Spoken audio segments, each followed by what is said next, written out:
building of passage graves started just a few centuries after the first of the long barrows. And like the long barrows, these tombs were used for multiple burials. Unlike the long barrows though, which seem to have been used for only a few decades or at most a generation or so, archaeological evidence suggests that the passage graves were used over and over again for many centuries, and were used throughout the remainder of the Neolithic period and into the early Bronze Age. Some of the most notable passage graves are Bryn Cellyddw in Wales, Maes Howe on the Orkney mainland, and Newgrange in Ireland. All very impressive structures indeed. These passage graves differed to other tombs of the era in that they had what could be described as a clearly identifiable passage that led into the burial chamber. If we use gallery graves as an example for comparison, these were the older style of grave, often used within the long barrows.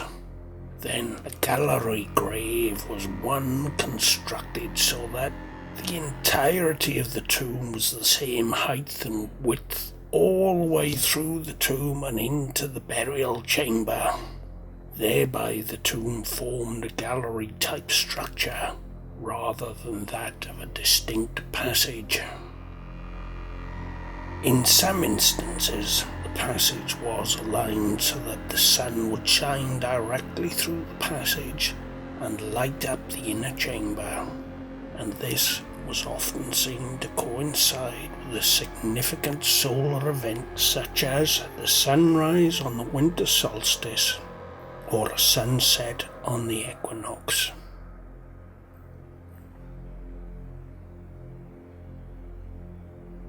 Another distinguishing feature of the passage grave is that most passage graves were covered by a round mound of earth rather than that of a long tapering barrow that we saw with the long barrow type of tomb. Strangely, not all tombs classified as passage graves have been found to contain evidence that they were used for burial. This may be that the evidence has just simply been lost, or that some of these structures, well, they were meant for an entirely different purpose.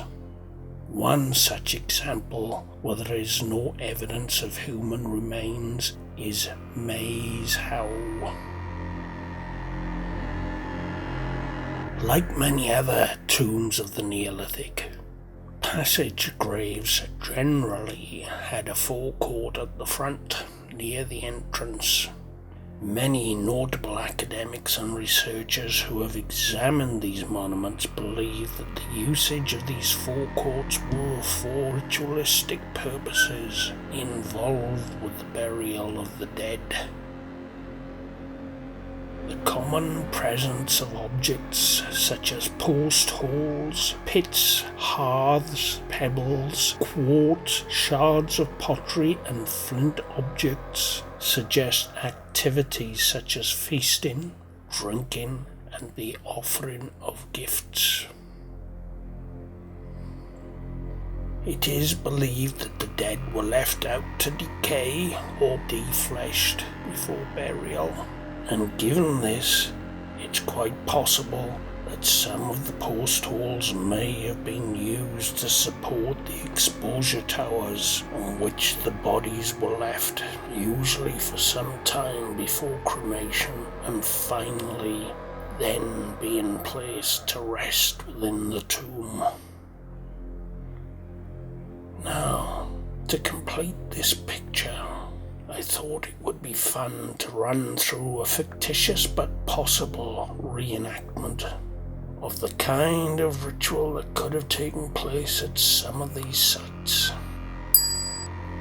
I loosely base this reenactment on some of the few opinions and thoughts I have found expressed by such scholars there are, and who have written on the subject of forecourt rituals.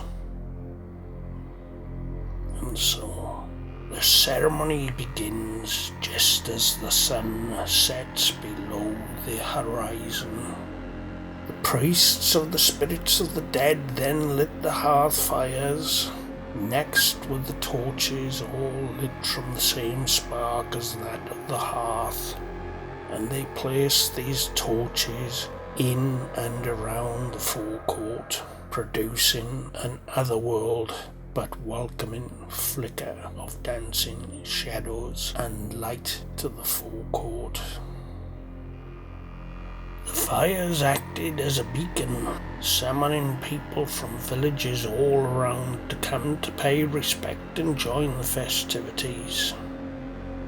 Gifts and offerings already made or collected would be gathered up before making their way up to join the procession on the path to the hilltop, and hence the mound where the dead were left to rest. At the entrance to the forecourt lay a pit freshly dug.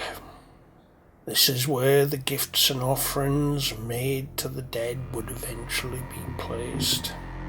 The forecourt would be full of many people enjoying the festivities, eating, drinking, making new friendships and bonds with those whose faces that were both local and with those who had come from afar. When all had arrived and they were settled in, the preparation of the bodies for cremation was begun. The wooden exposure towers then set ablaze to release the spirits from their physical bounds so that they may start their unencumbered journey towards the Underworld.